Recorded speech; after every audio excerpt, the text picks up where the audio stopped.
The High-Low Country is a 1998 film directed by Stephen Frears. This is written by Walon Green, based on The High-Low Country by Max Evans. And we have a cast including Woody Harrelson as Big Boy, Billy Crudup as Pete, and Patricia Arquette as Mona. And the film is about Pete and Big Boy both having or wanting a relationship with Mona, and also the relationship between the three of them. And we have some nice scenes between Pete and Big Boy, but in general, I found this to be quite boring, to be perfectly honest.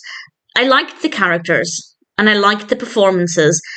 I never really cared for any of the relationships between any of the characters. I just never found that I was emotionally invested in any of it. And because, for me at least, the specifics of the narrative are maybe not that fascinating to watch, being character-driven wasn't quite enough. I liked the characters, but I just didn't really care that much about whatever the final outcome would be. So I didn't really get any enjoyment out of this. It's not necessarily bad, although I will say we have quite a lot of dim lighting, which I don't love.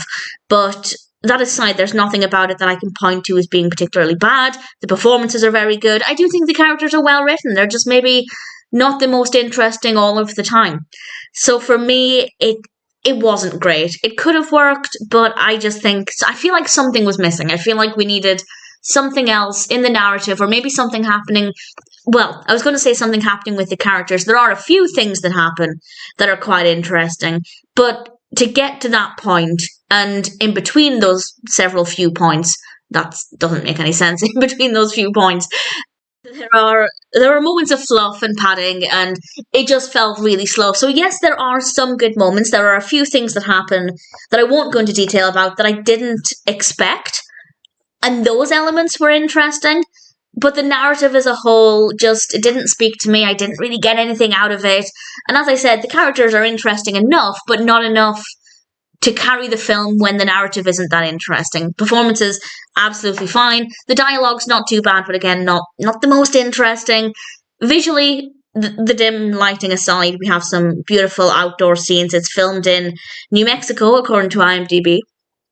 And it is quite appealing to look at when we have some outdoor scenes. But in general, I didn't love the High-Low Country, and I didn't hate it.